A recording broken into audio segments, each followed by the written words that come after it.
पहले से ज्यादा अधिक वोटों से आपकी जीत होगी। सरकार में अभय सिंह यादव मंत्री, मैं तो पहले ही पानी पुरुष कहा करता, पर मनोहर लाल जी ने यह बात देर से मानी।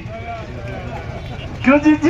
की सरकार ने 2014 से 2024 तक इस जिले में विकास के जो काम किए हैं, उससे बढ़िया सरकार आज तक 70 साल के पीरियड में कभी नहीं आई। जिनकी इंतजार कर रहे थे, अपना लोकसभा के लोकप्रिय प्रत्याशी तीसरी बार मेंबर पार्लियामेंट बनने जा रहे हैं, चौधरी धर्मवीर जी हमारे पास पहुंचे हैं। हमने यज्ञ करके सारी सरदारी ने उनको आशीर्वाद दिया है। एक बार दयाराम जी जिला अध्यक्ष भी आ गए हैं, तीनों जिला अध्यक्ष उपस्थित हैं, प्रभारी लक्ष्मण यादव विधायक उपस्थित हैं, राजस्थान से पूर्व विधायक सुभाष पूनिया उपस्थित हैं, जिला प्रमुख से लेके बीडीसी चेयरमैन, बीडीसी मेंबर, सारी सरदारी आज अपने धर्मवीर जी को आशीर्वाद देने पहुंची है। मैं पंडित जी से निवेदन करता हूं, यज्ञ का प्रसाद और उनके मोड़ी बांध करके हमारे लाडले उम्मीदवार सीताराम यादव विधायक भी उपस्थित हैं, घनश्याम सराफ विधायक जी उपस्थित हैं, हरियाणा सरकार के मंत्री डॉक्टर अभय सिंह यादव भी उपस्थित हैं। चौधरी धर्मवीर जिंदाबाद, चौधरी धर्मवीर जिंदाबाद, नरेंद्र मोदी जिंदाबाद, जिंदाबाद जिंदाबाद, बीजेपी जिंदाबाद, जिंदाबाद जिंदाबाद, जिंदाबाद जिंदाबाद। अब मैं धर्मवीर जी से निवेदन करूंगा,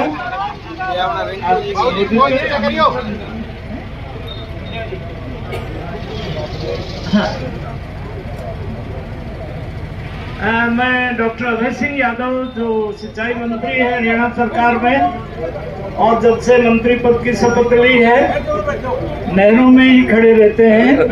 मैं उनसे निवेदन करता हूं कि वो महेंद्रगढ़ के कार्यकर्ताओं को संबोधित।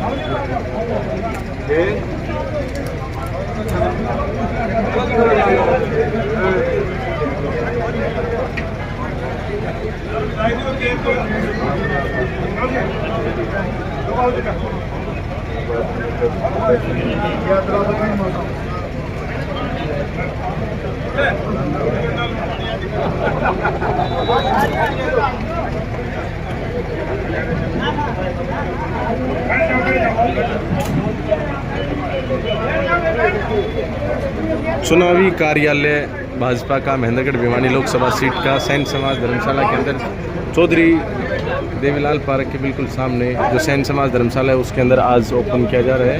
अभी इनॉग्रेशन रिबन काट के किया जाएगा। लोकसभा प्रत्याशी जो निवर्तमान सांसद चौधरी धर्मवीर जी पहुंच चुके हैं और साथ में अनेकों जो भाजपा के विधायक, मंत्री और अन्य कार्यकर्ता हैं वो सभी यहाँ पर मौजूद हैं।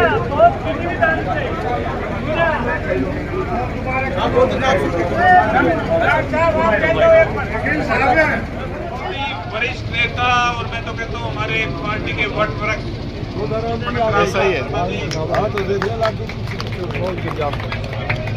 हमारे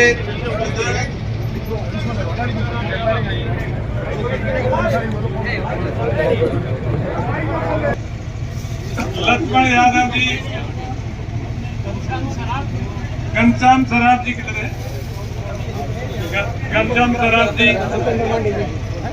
ठाकुर विक्रम सिंह जी और सभी पार्टी के सम्मानित साथीगण और बहुत ही हमारे सम्मान के योग आए हुए बुजुर्गों, नौजवान साथियों, माताओं, बहनों, देखिए आज हमने सभी ने माननीय रामविलास जी शर्मा जी के मार्गदर्शन में हमने आज पार्टी के कार्यालय पहले नांगल चौधरी ने स्थापित किया, फिर नारनौल में आज यहाँ बैंगन में उद्घाटन किया पार्टी के कार्यालय का।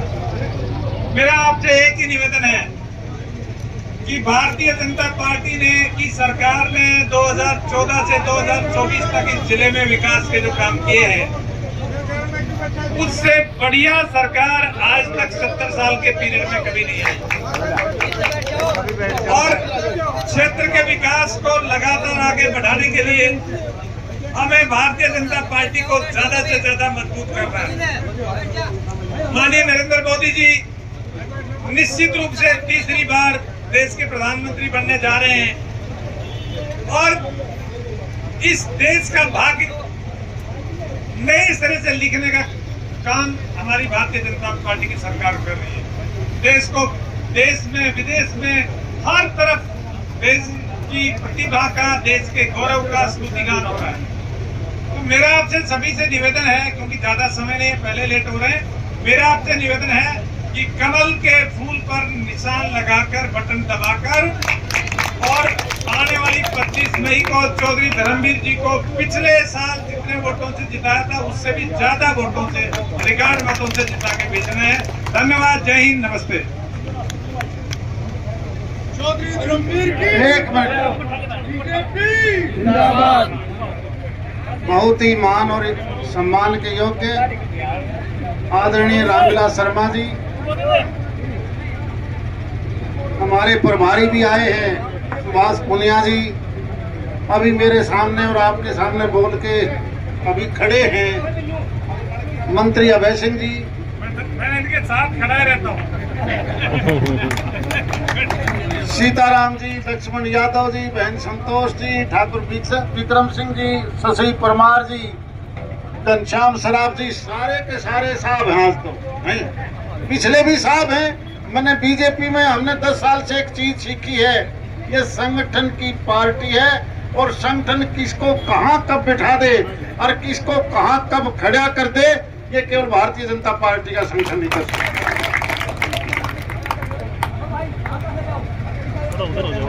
आप लोगों ने जैसा कि आज माननीय रामविलास जी शर्मा जी के नेतृत्व में, क्योंकि एक शुभ मुहूर्त का समय होता है, आदेश इनका था कि मैं 2 जगह वहां पहले जाया हूं, तब तक माननीय रामविलास जी ने यहाँ पर आपके सामने यह हवन शाला करवा लिया, समय पर करवा लिया, 11:15।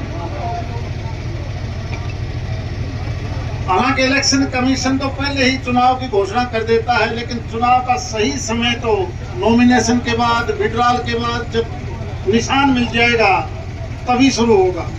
परंतु आजकल क्योंकि लोकसभा क्षेत्र बड़े हैं, जनसंख्या ज्यादा है, वोटर भी बहुत होते हैं और उसके अंदर चुनाव का टाइम कम होता है, इसलिए इस चुनाव में हर वर्कर अपने आप को कैंडिडेट समझेगा, तभी हर आदमी के पास पहुंच सकता है। हमने इतिहास भी पढ़ा है और हमने सभी सरकारों के काम भी देखे। अपना देश आजाद हुआ 1947 में, हमारे से बाद में आजादी मिली चाइना को 2 साल के बाद, लेकिन उनका नेतृत्व ऐसा मजबूत था जिसकी वजह से वही चाइना जो कभी नशेड़ी था, गरीबी थी, कुछ नहीं था, लेकिन नेतृत्व मजबूत था, उसका नतीजा क्या हुआ? आज अमेरिका, रसिया, जर्मन, जापान, उस देश से सारे देश डरते हैं। व्यापार पर कंट्रोल कर लिया उन्होंने। हमें आजादी मिलने के बाद हमें इतना बढ़िया नेतृत्व नसीब नहीं हुआ। हमने केवल सरकार चलाई, देश नहीं चलाया। और जब कोई आदमी सरकार चलाता है तो जोड़ तोड़ की चलानी पड़ती है। कहीं तेरा एमएलए, तेरा कोई एमपी, कोई वोटर ना नाराज हो जाए, लेकिन देश चलाना अलग है। देश चलाने का मतलब है कि जैसे आज मोदी जी ने कह दिया कि हम 2047 तक इस देश को विकसित देश बनाना चाहते हैं। हमने वोट की चिंता ना करके हमारा लक्ष्य केवल एक है कि हम देश को आगे कैसे बढ़ाएं।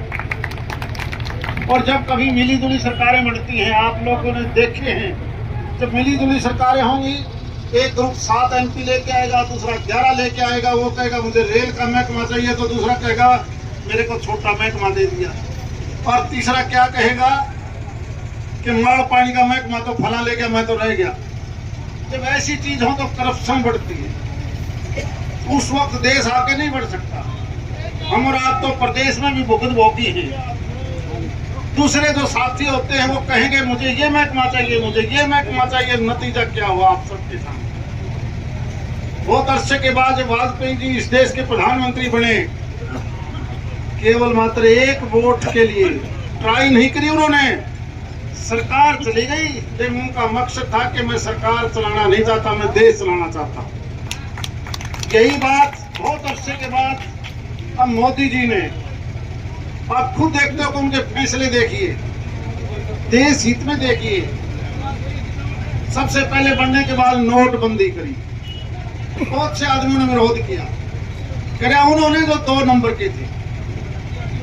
लेकिन नोटबंदी करने के बाद 1 नंबर वालों ने तो अपना पैसा ले वापस कर दिया, 2 नंबर वाले तो किसी किसी का हाथ में धरे थे, मेरा बदलवा दे, मेरा बदलवा दे, नहीं मेरा जाए। उसके बाद फैसला लिया जीएसटी का। ये क्या है जीएसटी? टैक्स तो हर सरकार लेती रही, लेकिन अलग अलग खिड़कियां थी टैक्स लेने की। जैसे आपने यहाँ दफ्तर खोला है और यहाँ कोई दुकान हो, दुकान का 1 गेट होगा तो चोरी नहीं हो सकती, 6 गेट लगाओगे तो सामान चोरी होगा। ये जो अलग अलग टैक्स थे जिसकी वजह से चोर चोरी ज्यादा करते थे, वही टैक्स जब मोदी जी ने प्रधानमंत्री की गद्दी संभाली, इस देश का खजाना मात्र साल में 18 करोड़ रुपए आता था। 18 लाख करोड़ रुपए, केवल और केवल 18 लाख करोड़ रुपया इसी के आसपास। लेकिन उन्होंने जीएसटी, नोटबंदी, आधार कार्ड लिंक कर दिया बैंक से, सारी की सारी चीजें जब ओपन आ गई, कौन क्या कर रहा है, तो 2.25 लाख से ज्यादा बड़ी बड़ी कंपनियां बंद करनी पड़ी। और वो कंपनियां क्या काम करती थी? इस देश के खजानों को लूट रही। कंपनी का मालिक बैठा है दुबई में, कंपनी का मालिक बैठा है बंबई में, और दुकान कर रहा है महेंद्रगढ़ में। दुकान 10 बाई 10, वहां तो आमदनी सारी 500 रुपए की, और कारोबार हजारों करोड़ का लेन देन। ये है देश की 2.25 लाख कंपनियां, और उन कंपनियों के माध्यम से देश का थोड़ा पैसा नहीं लूटा गया। आज अगर बजट देखोगे, वही बजट 1 साल का 49 लाख करोड़ रुपए इकट्ठा होता है। 49 लाख करोड़ रुपए, ये 30-31 लाख करोड़ रुपया सालाना। वो 2.25 लाख कंपनियां जो बंद कर दी गई, आप उनका रिपोर्ट कार्ड के देखिए कौन कौन क्या क्या करता है। यहाँ से सामान भेजना है किसी ने अरब कंट्रीज में, कोई सामान भेजेगा लंदन में, नाम लेगा कपड़े का, भर देगा बोरी, नाम लेगा मैंने कोयला या आयरन भेजा है, भरेगा भाटा, और फिर रिटर्न में वापस में डॉलर के तौर पर, और फिर भारत सरकार को चूना लगाते हैं मेरे 100 करोड़ रुपए वापस दो, और वो देने पड़ते हैं। क्योंकि एक सिस्टम उन कंपनियों के बड़े बड़े सीए, जिसकी वजह से इस देश को लूटा गया, पूरी तरह लूटा गया। इसलिए वो सारी कंपनियां राजनीतिक पार्टियों के माध्यम से दबाव बनाती हैं कि इस मोदी ने हटाओ, नहीं तो मारेगा सारा। मारेगा नहीं, ये 49 लाख करोड़ रुपया आप इससे 142 करोड़ की देश की जनता पर अब खर्च होने लग गया। उसी पैसे से देश में बड़े बड़े नेशनल हाईवे, बड़ी बड़ी रेल, बड़े बड़े मेडिकल कॉलेज, एम्स, केवल एक काम नहीं, दुनिया भर के काम स्टार्ट हो गए। देश की चारों तरफ बॉर्डर पर देखोगे तो 4 लेन सड़कें जो कभी थी नहीं। हमारा जब फौजी वहां जाता था, चाहे जम्मू कश्मीर की बात हो, नॉर्थ ईस्ट की बात हो, गिर जाता था कई बार कश्मीर जैसी जगह में। हमारे पास हथियार नहीं थे चाइना से लड़ने के लिए। आज make in India, made in India, बाहर से भीतर से ऐसी ऐसी मशीन और ऐसे ऐसे हथियार आ गए कि चाइना जैसा देश भी डरने लग गया, वरना हालात बिल्कुल खराब हो चुके थे। और केवल यही नहीं, वेलफेयर के नाम पर आप देखिए, 80 करोड़ आदमियों का 5 किलो अनाज देना, आयुष्मान कार्ड बना देना गरीब आदमी के लिए, और भविष्य में तो कर दिया कि 70 साल से ऊपर का हर आदमी इसमें कवर होगा। माननीय प्रधानमंत्री जी चाहते हैं कि 2047 से पहले हम धीरे धीरे इस देश के हर आदमी को उस के अंदर शामिल कर लें, उस प्लान में शामिल कर लें, ताकि कोई बीमार हो तो घर ना लूटे, सरकार उसको पैसा दे। आज किसान की बात देखिए, 6,000 रुपया कांग्रेस ने कभी नहीं देखा था कि हर साल खाते में अपने आप आ जाएगा। हमने पता ही नहीं था ओलावृष्टि का या दूसरे का कभी मुआवजा भी मिलता है क्या। एक बार तो मुझे याद है रामविलास शर्मा जी ने पता नहीं कितने 300-400 करोड़ रुपए तो कुछ ही काम में बांट दिए चलते चलते। ये डॉक्टर वैसे करने को लिया, ये सीताराम, यानी ये पैसा किसी ने सोचा ही नहीं था। और जब मिलने लगे तो न्यू कैसे और दिवाओ 10 साल पहले पेरा ही बंदा किसी ने ये पैसा भी आ सकता है। तो अगर हम स्टेट की बात देखें, कांग्रेस और बीजेपी की सरकार में कितना अंतर है। कांग्रेस का जब भी कोई मुख्यमंत्री बनेगा तो अपने इलाके से बाहर के नहीं सोचता। आप और हम देख चुके हैं। अगर विकास सड़कों का होगा तो अपने इलाके में होगा। मुझे याद है मैं और राव दान सिंह दोनों दोस्त थे, और आज भी हमें ये नहीं कहता कि आज में हमारी कोई दुश्मनी है, लेकिन मैंने एक बार उनको टेलीफोन किया। मैंने कहा भले आदमी नांगल सिरोही में एक बोर्ड लगा रखा था हरियाणा प्रगति के पथ पर, और सड़क मोती सिंह मेरा साथी था, हम साथी में जा रहे थे, कई साल की बात है। मैंने कहा भले आदमी को बाहर कहा गया, और यह सड़क टूटी पड़ी से 4 घंटे में हम महेंद्रगढ़ पहुंचे। हाँ, और बोर्ड देखेगा कि वो हरियाणा प्रगति के पथ पर है, या ये प्रगति से तो आग का क्या होगा, फिर लोग उल्टे बोल जाएंगे। आज देखिए, आप इस सड़क से आपने भिवानी जाना हो, आपने नारनौल जाना हो, 152D से आपने धीरे धीरे समय आएगा बम्बई जाना हो, चंडीगढ़ जाना हो। ये है प्रोग्रेस, ये सबका साथ सबका विकास। नहरों के पानी आप देखिए, एक समय ऐसा था जब सारा का सारा पानी कुछ एक इलाके में चलता था, वहां बल्कि पटेर चोआ आ गया, वो जमीन खराब होगी उनकी, लेकिन हमें पानी नहीं मिलता था। आज का पानी यही जो जेएलएन जो 1500 क्यूसेक की थी, आज इन्होंने मिलके वो 2500 क्यूसेक का तो आपसे पहले प्रबंध कर दिया, और मुझे उम्मीद है कि इनका टारगेट है 4000 क्यूसेक के आसपास। और जब ये 4000 क्यूसेक के आसपास होगा तो ये नहर कभी बंद नहीं होगी। बल्कि मैं बधाई देता हूँ हरियाणा सरकार को, एक काम तो इन्होंने और किया है।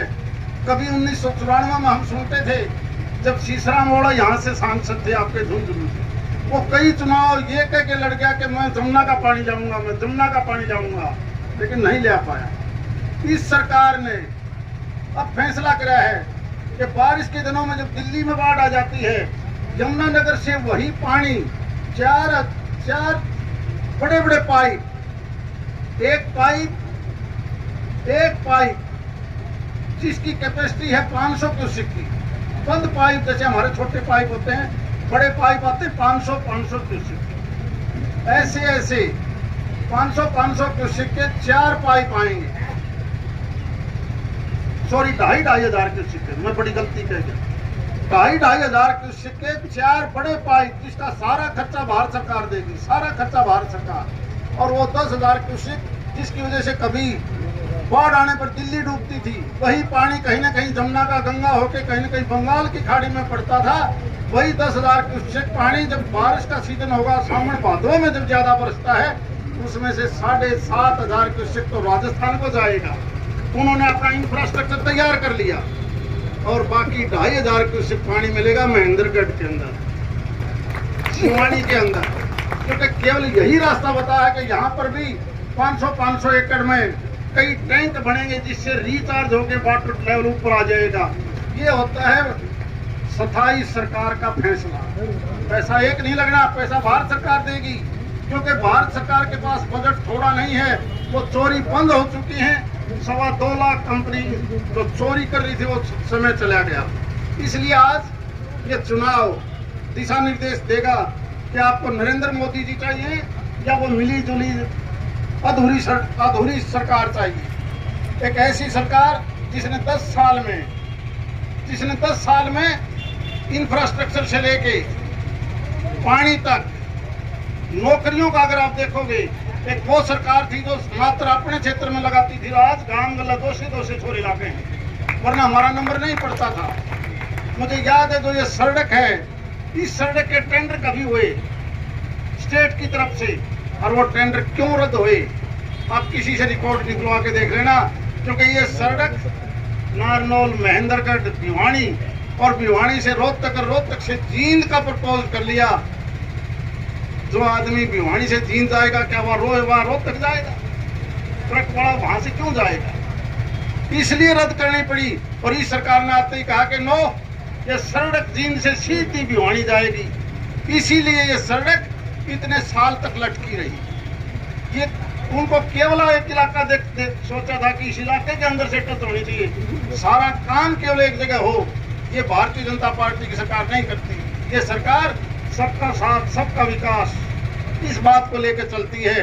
और मुझे पूरी उम्मीद है, पूरी से पूरी उम्मीद कि आपका जब रिजल्ट आएगा, पिछले 2014 का रिजल्ट हो, 2019 का रिजल्ट हो, और चाहे अब 2024 का रिजल्ट हो, इस प्रदेश के अंदर हो या देश के अंदर, माननीय प्रधानमंत्री जी के विश्वास पर हम 400 पार करेंगे और पहले से ज्यादा अधिक वोटों से आपकी जीत होगी।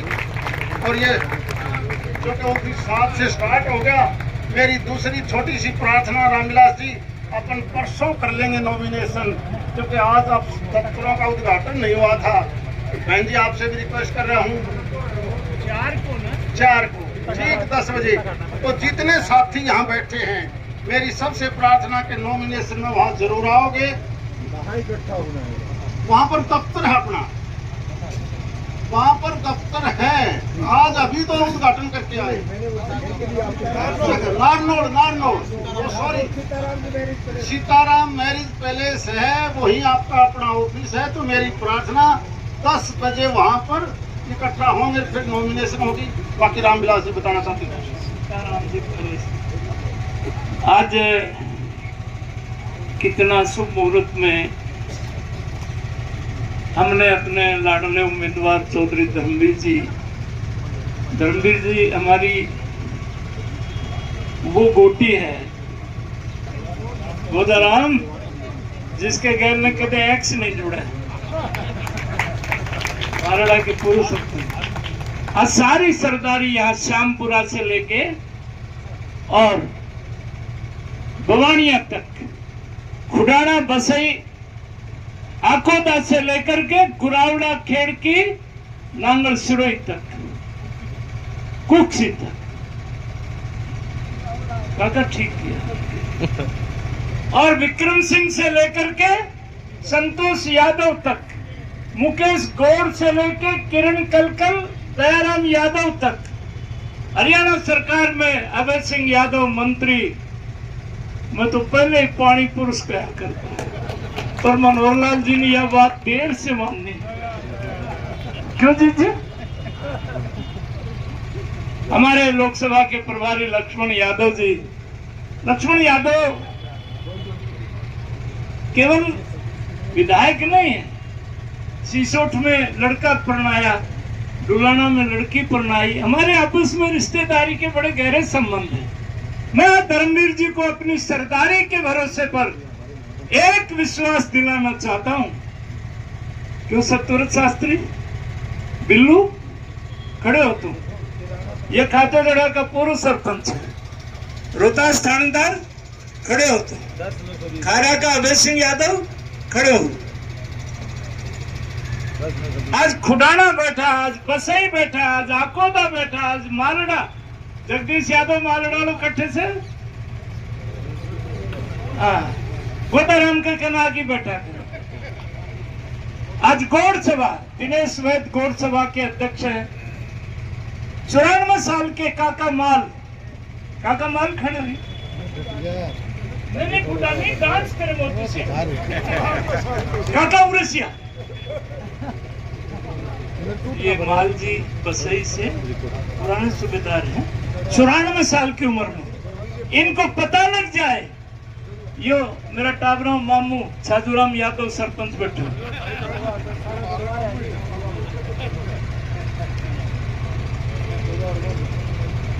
काका माल एक थोड़ी मार की,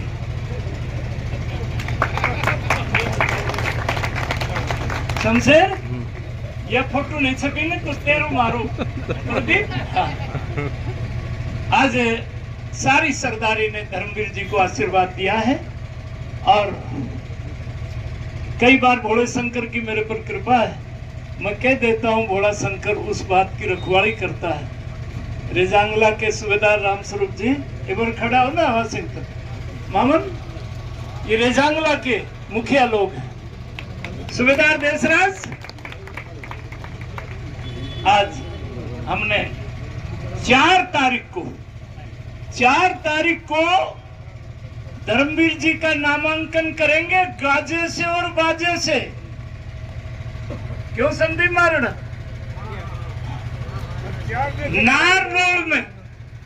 नारनौल में रेस्ट हाउस के सामने जो पार्क है, क्योंकि सीताराम की धर्मशाला में अपने पास पार्किंग कम, संख्या अपनी ज्यादा होने वाली है। 4 तारीख को 9 बजे 10 बजे 4 तारीख को चिरंजीव लाल जी उरुचिया जोनावास का सरपंच हरिजन नेता हमारा, 4 तारीख को सुबह 10 बजे नारनौल में रेस्ट हाउस के सामने जो पार्क है उसमें कहीं के घोड़ी नाचनी हो तो बेशक सीताराम जी लियाना है।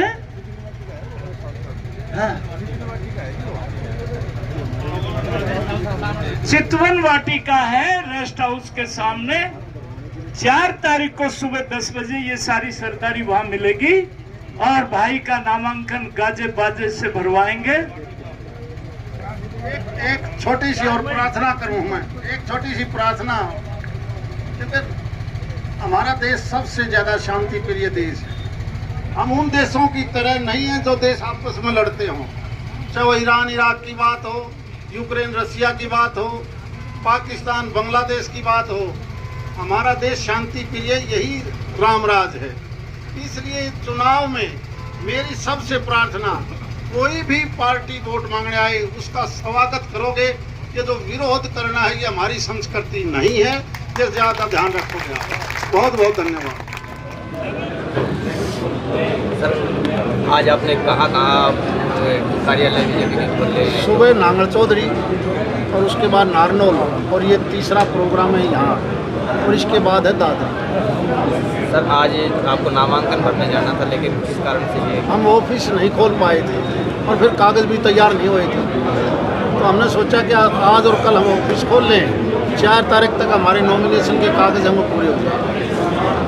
सर, कांग्रेस से राव दान सिंह आपके साथी रहे हैं वो मैदान में, तो इसको लेकर कैसी चुनौती आप मानते हैं? 142 करोड़ का देश है, हम सब इस देश का भाईचारा एक है, हम भाई भाई हैं सभी।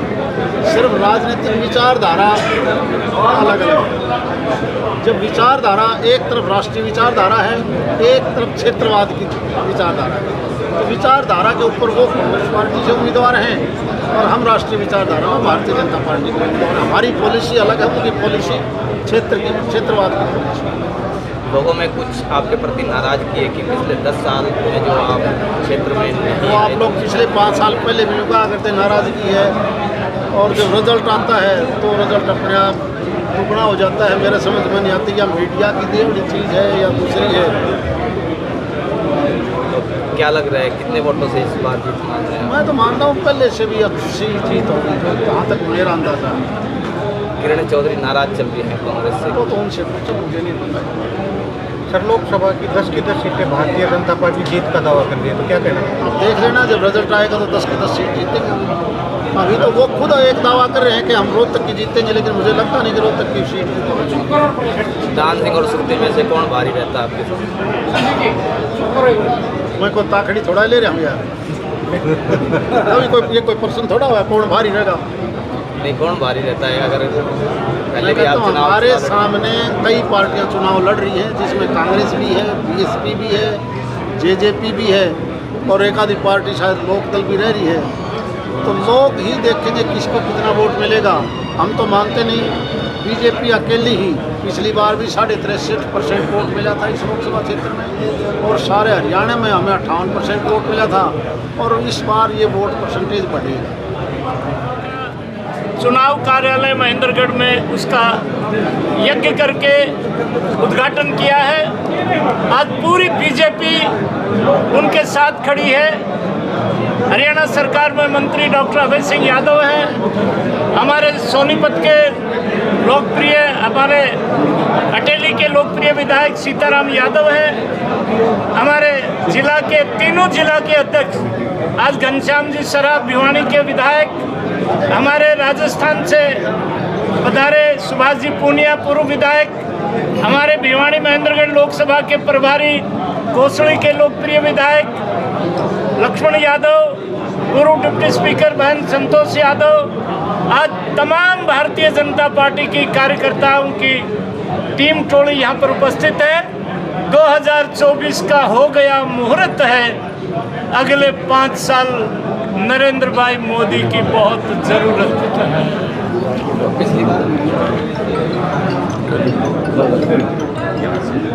उसी तरह से इस बार भी महेंद्रगढ़ में, भिवानी में, आज पूरे हिंदुस्तान में प्रदीप तिवारी बीजेपी सबसे बड़ी पार्टी है। कांग्रेस ने तो उम्मीदवार गुड़गामा से जमुना पार को एक सोरो ला के खड़े करो। आप ये इससे अंदाजा लगा लीजिए कांग्रेस में उम्मीदवार तय करने की स्थिति नहीं थी। भारतीय जनता पार्टी का उम्मीदवार चौधरी धर्मवीर पिछली बार 4,44,000 से इस लोकसभा से जीता था और इस बार इससे अभी जैसे लक्ष्मण यादव जी ने बोलते हुए कहा था, इस बार धर्मवीर 5 लाख पार।